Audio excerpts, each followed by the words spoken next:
So students, हम लोग आ गए हैं एक नए टॉपिक पे, दैट इज एब्जॉर्प्शन और एक्शन स्पेक्ट्रम पे, जो कि बहुत ही इंपॉर्टेंट टॉपिक है। लास्ट क्लास में हमने पिगमेंट्स आपको बताया था उसमें पिगमेंट जो होता है पर्टिकुलर वेवलेंथ ऑफ लाइट को एब्जॉर्ब करता है, उसी का हम लोग ग्राफ बनाएंगे। पिगमेंट जो है कौन से वेवलेंथ को एब्जॉर्ब कर रहा है वर्सेस वेवलेंथ ऑफ लाइट, उसी को हम लोग बोलते हैं एब्जॉर्प्शन स्पेक्ट्रम। सो यहां आप देख रहे हैं नाम एब्जॉर्प्शन स्पेक्ट्रम। क्या चीज है ये एब्जॉर्प्शन स्पेक्ट्रम? यस, ग्राफ किसके बिटवीन है? Absorption of light, absorption of light versus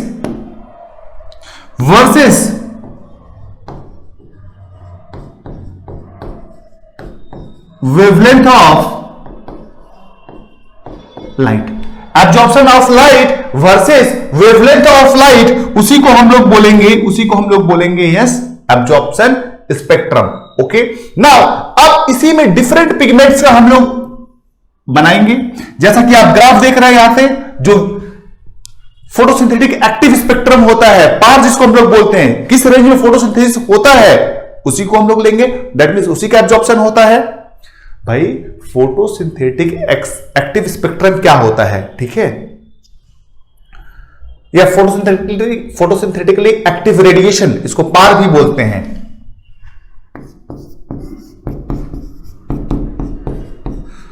photo synthetically active radiation, जिस रेंज में एब्जॉर्प्शन होता है या जिस रेंज में फोटोसिंथेसिस होता है उसी को हम लोग बोलते हैं, और उसका वैल्यू होता है 400 से लेकर 700 नैनोमीटर। 400 से लेकर 700 नैनोमीटर तक इसकी रेंज होती है। नाउ जरा देखिए यहां पे, अब हमने 400, 500, 600 इस तरह से लेके 700 नैनोमीटर तक लगा दिया। दैट मीन्स क्या है ये विवग्योर, ठीक है। नाउ अब आप देखोगे ये देखो, ये है क्लोरोफिल ए का, ये आप देख रहे हो क्लोरोफिल बी का, ठीक है। दैट मींस क्लोरोफिल ए और क्लोरोफिल बी, यहां पे करीबन ब्लू लाइट आता है और यहां पे रेड लाइट आता है। दैट मींस देख रहे हो, यस, यहां पे ब्लू कर देते हैं, यहां पे रेड कर देते हैं, ये क्लोरोफिल ए और ये क्लोरोफिल बी है, क्लोरोफिल ए, क्लोरोफिल बी। देख रहे हैं दोनों का जो एब्जॉर्प्शन स्पेक्ट्रम है ओवरलैप कर रहा है किस एरिया में, दैट मींस ज्यादा एब्जॉर्प्शन हो रहा है, यस, ब्लू और red light. So chlorophyll A and B maximum absorption कौन सा लाइट होता है? Blue and red. वहीं पे अगर आप देखेंगे कैरोटिनॉइड्स, रेड लाइट में उतना इसका इंटरेस्ट नहीं है। कैरोटिनॉइड अगर आप देखेंगे इसका मैक्सिमम एब्जॉर्प्शन जो होता है वायलेट एंड ब्लू लाइट होता है। Yes, they have maximum in violet and blue. तो ये हो गया आपका क्या एब्जॉर्प्शन स्पेक्ट्रम। ओके, ये देख रहे हैं। नाउ सबसे मजेदार बात ये है, आपसे ये जो क्वेश्चन आएगा यहां पे, ये ग्राफ बेस्ड क्वेश्चन जैसा कि नीट वाले कभी कभी देते हैं, आपसे पूछ देगा यस ग्राफ ये कौन सा है, ये मिटा देगा यहां पे ये हटा देगा कौन सा क्या है, ठीक है, और यहां पे आपको नाम दे देगा ए, बी और सी, बताइए क्या है, ठीक है, या 1 एबीसी नहीं, क्योंकि एबीसी पे हमारा ट्रिक बना हुआ है। 1, 2 और 3 ग्राफ में बताइए कौन कौन है, ठीक है। ध्यान रखिएगा इसका सीक्वेंस है A B C, yes, A B C. तो अगर देखेंगे आप तो सबसे पहले याद रखिएगा alphabet A B C.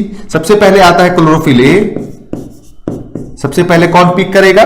Chlorophyll A. This is what? Chlorophyll ए।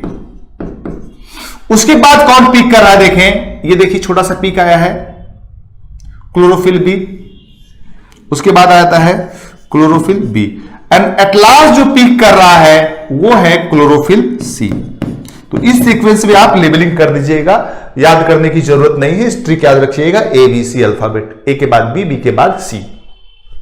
चलें, फिर देखिए एक और कंसेप्ट है, that concept is about action spectrum. ये एक्शन स्पेक्ट्रम क्या है? एक्शन स्पेक्ट्रम, एक्शन स्पेक्ट्रम का कंसेप्ट आप समझिए। ये कंसेप्ट है जिसमें कितना ग्लूकोज प्रोड्यूस हो रहा है वर्सेस वेवलेंथ ऑफ लाइट। आप ग्राफ जो बनाएंगे वो होगा आपका एक्शन स्पेक्ट्रम। ओके, एक्शन मतलब क्या होता है? काम भाई। जब आप एक्शन में करते हो, एक्शन मूवीज देखते हो, दैट मींस वहां पे क्या होता है? फिजिकल वर्क आपको दिखता है, ठीक है? वही यहां पे ग्राफ होगा, it's a graph. Action spectrum जो है इट्स अ ग्राफ किसके बीच में? बिटवीन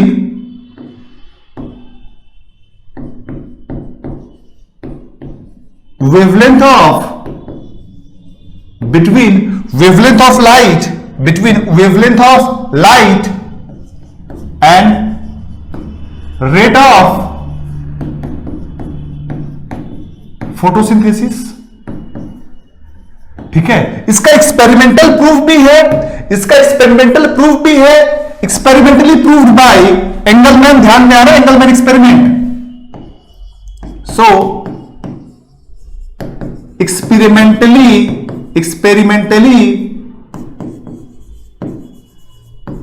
proved by एंगलमैन, और इसको हम लोग एंगलमैन एक्सपेरिमेंट भी बोलते हैं। अगर आपको ध्यान में नहीं हो तो मैं बता दूं, उन्होंने क्या यूज किया था भाई साहब? प्रिज्म यूज किया था। लाइट को, व्हाइट लाइट को उससे पास किया, वो ब्रेक कर गया किसमें? विबग्योर में। विबग्योर एल्गी यूज किया उन्होंने, कौन सा? क्लेडोफोरा। क्लेडोफोरा जब यूज किया तो उन्होंने फिर और क्या किया? Yes, aerotactic bacteria, aerobic bacteria use किया। तो देखा एरोबिक बैक्टीरिया का जो मैक्सिमम कंसंट्रेशन है कहां पे है? ब्लू रीजन में और रेड रीजन में। इसको समझने के लिए आपको मेरा पहला वीडियो अबाउट एंगलमैन या दूसरा वीडियो एंगलमैन का जरूर देखना होगा। आप प्रिज्म से लाइट पास करिए, उसको ब्रेक कर दीजिए स्पेक्ट्रम में, दैट इज विबग्योर में आपने ब्रेक किया।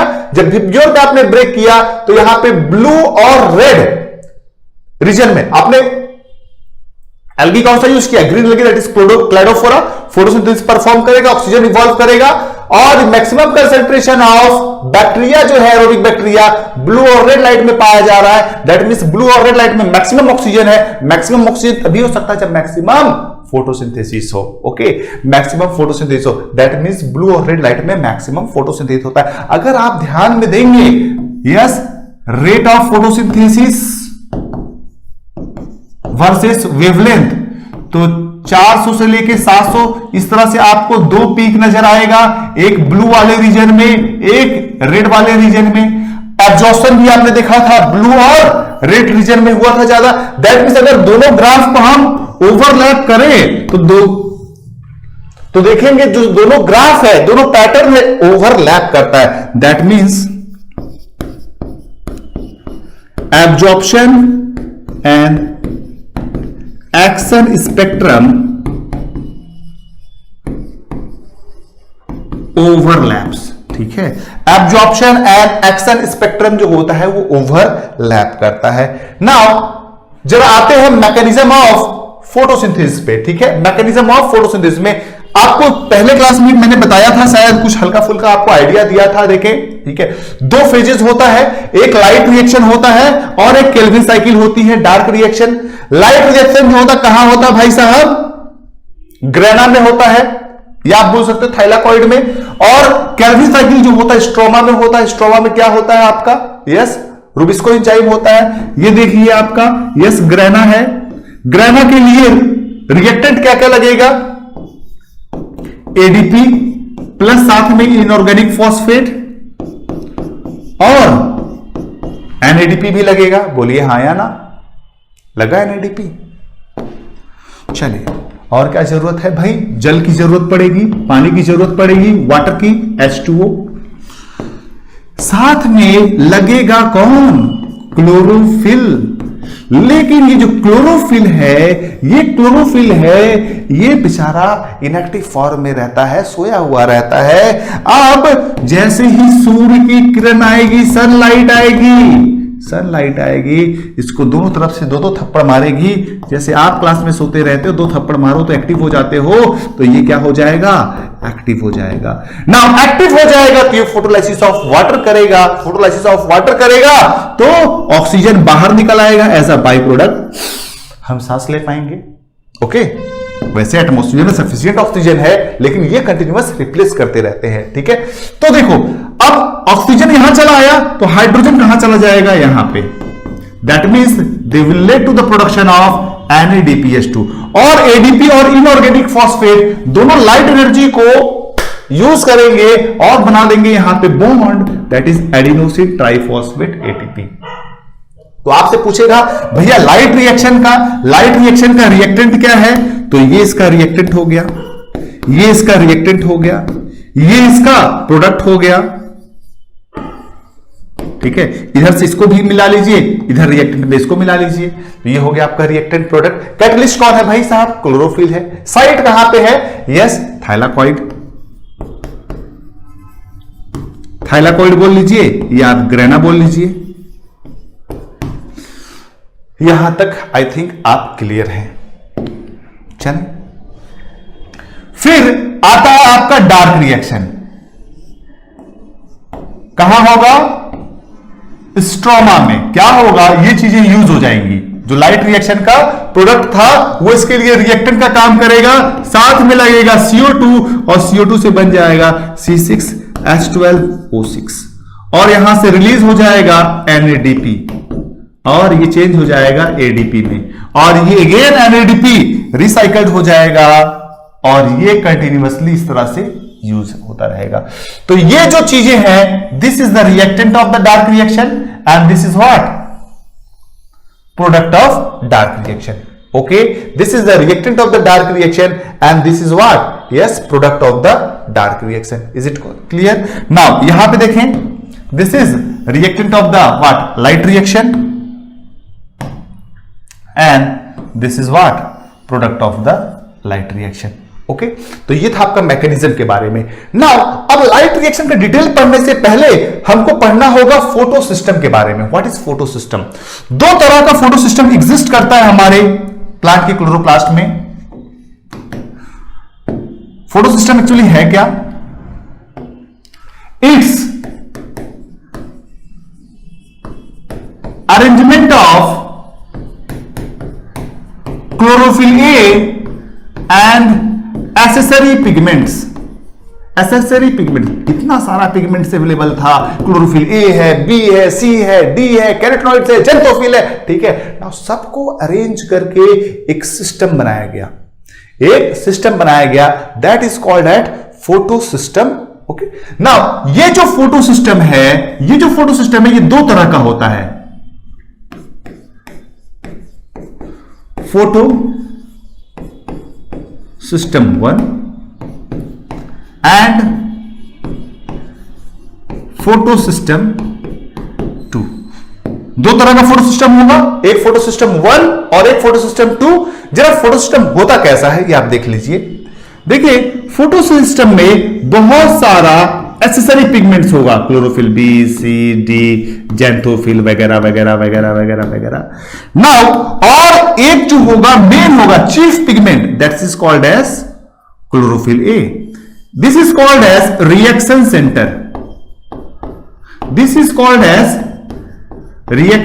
Centre, okay, and this is called as, बाकी सब जो है वो कॉल्ड एज, दैट मीन जो एसेसरी पिगमेंट्स है that is called as antenna molecules, या उसको हम लोग बोलते हैं light harvesting complex, light harvesting complex. That means LHC, a photosystem is equal to LHC plus reaction center. Reaction centre और light harvesting complex दोनों को मिलाकर हम लोग बोलते हैं फोटो सिस्टम। ठीक है ना। इनका काम क्या होगा, एंटीना मॉलिक्यूल्स जो होता है यहां पे एक्चुअली पिगमेंट जो होता है वो एसेसरी पिगमेंट होता है। कौन सा पिगमेंट, यहां पे जो पिगमेंट्स होता है उसको हम लोग बोलते हैं एसेसरी पिगमेंट्स। ओके, यहां पे जो पिगमेंट्स होगा एसेसरी पिगमेंट्स बोलते हैं। नाउ जरा मेरा एक कंसेप्ट को और आप जरा ध्यान से देखिए, मेरे कंसेप्ट को जरा और भी आप ध्यान से देखिए।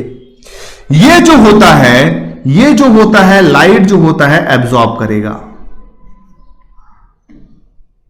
ये जो होता है लाइट को एब्जॉर्ब करेगा, लाइट को एब्जॉर्ब करके एक दूसरे के पास ही ट्रांसफर करेगा। फाइनली सारा वेवलेंथ ऑफ लाइट जाएगा किसके पास, यस रिएक्शन सेंटर के पास, क्लोरोफिल ए। नाउ ये जो रिएक्शन सेंटर है ये यहां से इलेक्ट्रॉन को बाहर भेजता है, इजेक्ट्स इलेक्ट्रॉन। ओके, और यहां पे एक इलेक्ट्रॉन एक्सेप्टर होगा जिसको हम लोग बोलते हैं, जो सबसे पहले एक्सेप्ट करेगा उसको हम लोग बोलते हैं प्राइमरी इलेक्ट्रॉन एक्सेप्टर।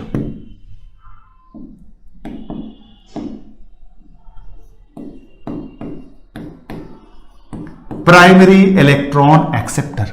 ठीक है, प्राइमरी इलेक्ट्रॉन एक्सेप्टर। तो फोटो सिस्टम 1 हो गया, फोटो सिस्टम 2 हो गया, यहां पे प्राइमरी इलेक्ट्रॉन एक्सेप्टर हो गया जो कि सबसे पहले इलेक्ट्रॉन को एक्सेप्ट कर रहा है। चलो एक बात और, फोटो सिस्टम 1 फोटो सिस्टम 2 की बात कर रहे थे ना, इनका नामकरण कैसे पड़ा? नहीं, they are named according to order of their discovery, according to order of their discovery, जिस तरह से डिस्कवरी हुआ। दैट मीन्स डिस्कवरी सबसे पहले किसकी हुई, PS1 देन PS2। डिस्कवरी पहले किसकी हुई, PS1 की, इसीलिए उसको PS1 बोला जाता है। बाद में PS2 की डिस्कवरी हुई। ओके, एक बात और आप देखिए, यहां पे ये एनर्जी का ट्रांसफर कैसे हो रहा है वो एटॉमिक लेवल पे अगर आप समझेंगे तो बेटर आपको समझ में आएगा। ओके, मैं एक बार फिर से रिमाइंड कर देता हूं, दो तरह का फोटो सिस्टम होता है, फोटो सिस्टम 1 फोटो सिस्टम 2। ठीक है, एक फोटो सिस्टम में क्या होता है, लाइट हार्वेस्टिंग कॉम्प्लेक्स होगा, antenna molecule and reaction centre. Light harvesting complex को ही एंटीना मॉलिक्यूल बोलते हैं, जिसको एसेसरी पिगमेंट्स का बना होता है। इनका काम होता है क्या, लाइट को एनर्जी को एब्जॉर्ब करके रिएक्शन सेंटर के पास भेज देना। Okay, they are named according to the order of their discovery. चले एक पॉइंट और हमारी, ना फोटो सिस्टम की बात कर रहे हैं, एक हम एटॉमिक लेवल की बात कर रहे हैं। ये एक एटम हुआ, ये एक एटम हुआ,